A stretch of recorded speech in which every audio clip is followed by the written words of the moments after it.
15 ছেপ্টেম্বৰত আমাৰ প্ৰথমটো ৰিক্ৰুটমেণ্টৰ পৰীক্ষা আৰম্ভ হ'ব।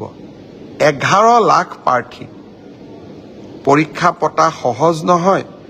যোৱাবাৰ প্ৰাৰ্থী কম আছিল কাৰণে চেণ্টাৰ কম আছিল।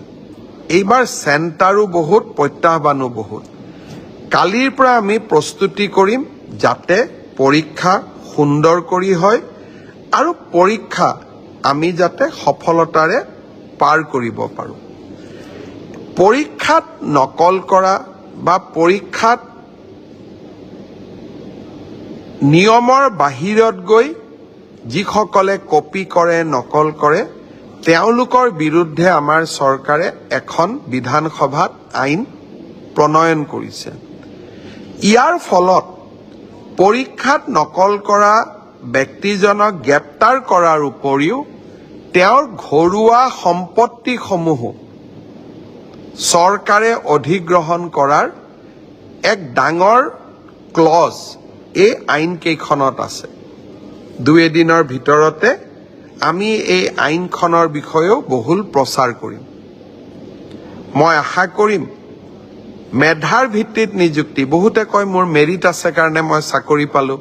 বহুত এতিয়া ফেশ্বনো এটা আছে যে আমি বিজেপিক কিয় ভোট দিব লাগে, আমিতো মেৰিট আছে কাৰণে চাকৰি পালোঁ। মই এটাই কথা ক'ম, মেৰিট আৰু মেৰিটৰ ভিত্তিত পৰীক্ষা পাতা এই পংকিলতাৰে ভৰা সমাজত ইমান সহজ নহয়।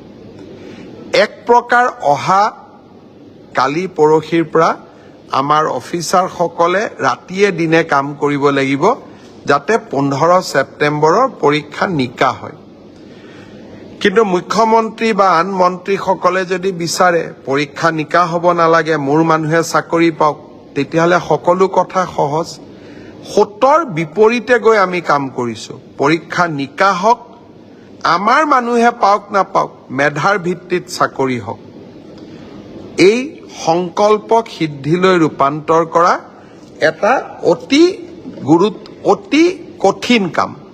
15 ছেপ্টেম্বৰত আমি আকৌ এটা শিক্ষাৰ্থীসকলেও পৰীক্ষা দিব, চৰকাৰেও এটা কঠিন পৰীক্ষাৰ সন্মুখীন হ'ব। মই আপোনালোকৰ সহায় সহযোগিতা বিচাৰিম।